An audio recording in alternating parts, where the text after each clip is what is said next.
Det har ikke altid været sådan her. Jeg har ikke altid været fanget. I hvert fald ikke før han flyttede ind.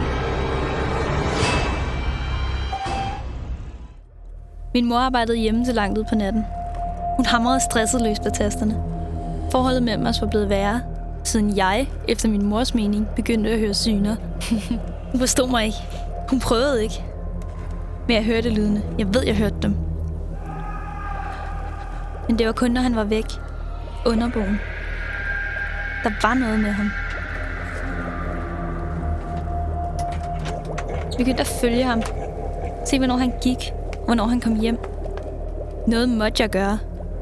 Jeg havde heddet bræt fat i min mor, og ivrigt bedt hende om at lytte. Men så snart jeg fik hende til at tie, forsvandt de evigt pinende lyde. Jeg lytter til dig. Det var her lige før. Jamen, gå nu, Camilla. Jamen, det var... Gå nu med dig! Min mor mente, jeg var ved at blive sindssyg, og havde gang på gang foreslået at hjælpe mig. Hjælp.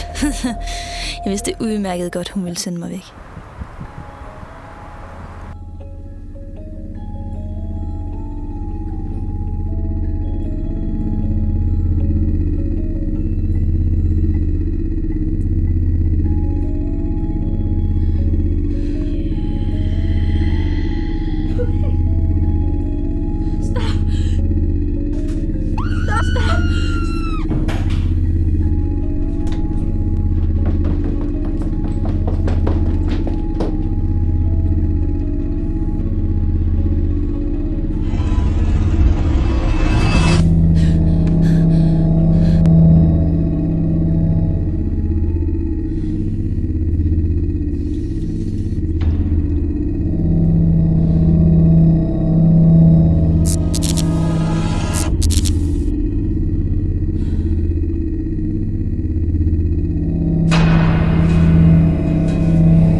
I bliver nødt til at komme herud. Den er helt galt igen.